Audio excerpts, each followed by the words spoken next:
ఉచితంగా ఇసుక సరఫరా చేయాలని డిమాండ్ చేస్తే ఈ నెల 4న సిపిఎం పార్టీ ధర్నాలకు పిలుపునిచ్చింది. ఈ మేరకు విశాఖపట్నం సిపిఎం కార్యాలయంలో జిల్లా కార్యదర్శి కుమార్ మీడియా సమావేశం నిర్వహించారు.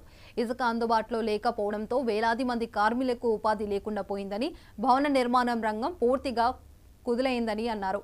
ఎన్నికల హామీ మేరకు ప్రభుత్వం ఉచితంగా ఇసుక సరఫరా చేయాలని సిపిఎం డిమాండ్ చేసింది.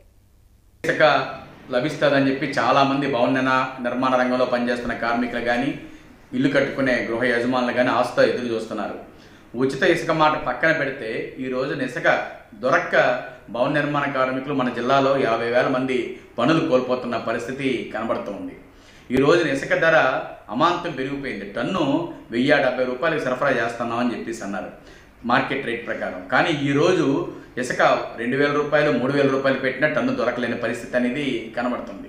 మేము ఇసుకను రీచీల దగ్గర నుంచి ఫ్రీగా ఇస్తాము, ఇసుక రీచీల దగ్గర నుంచి యజమాని ఇంటికి చేరడానికి ఏదైతే ట్రాన్స్పోర్ట్ ఛార్జీ అవుతుందో ఆ ట్రాన్స్పోర్ట్ ఛార్జీనే వసూలు చేస్తాము, ఉచితంగా ఇసుక ఇస్తాము అని చెప్పారు.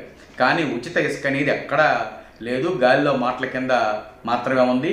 గత ప్రభుత్వం ఇసుకని అడ్డదారిగా దోపిడీ చేసింది, ఇసుక మాఫియా పెచ్చరిల్లిపోయింది. మా ప్రభుత్వంలో చాలా ట్రాన్స్పరెంట్గా పారదర్శకంగా ఇసుకను అందరికీ అందుబాటులో ఉంచుతామని చెప్పారు. వాటితోనూ కూడా రాష్ట్ర వ్యాప్తంగా సిపిఎం పార్టీ ఆధ్వర్యంలో ఈ నెల 4వ తారీఖు నాడు అన్ని జిల్లా హెడ్ క్వార్టర్స్లోనూ కూడా ధర్నాలు జరుగుతూ ఉన్నాయి. దానికి ముందు ఈరోజు 1, 2, 3 తారీఖుల్లో ఎక్కడికక్కడ భవన నిర్మాణ కార్మికులు ఎక్కడైతే పని ప్రదేశాలు ఉంటాయో, వాళ్ళ అడ్డాలు ఉంటాయో, వాళ్ళ నివాస ప్రాంతాలు ఉంటాయో అక్కడ నిరసనలు తెలియజేసి 4వ తారీఖు నాడు జిల్లా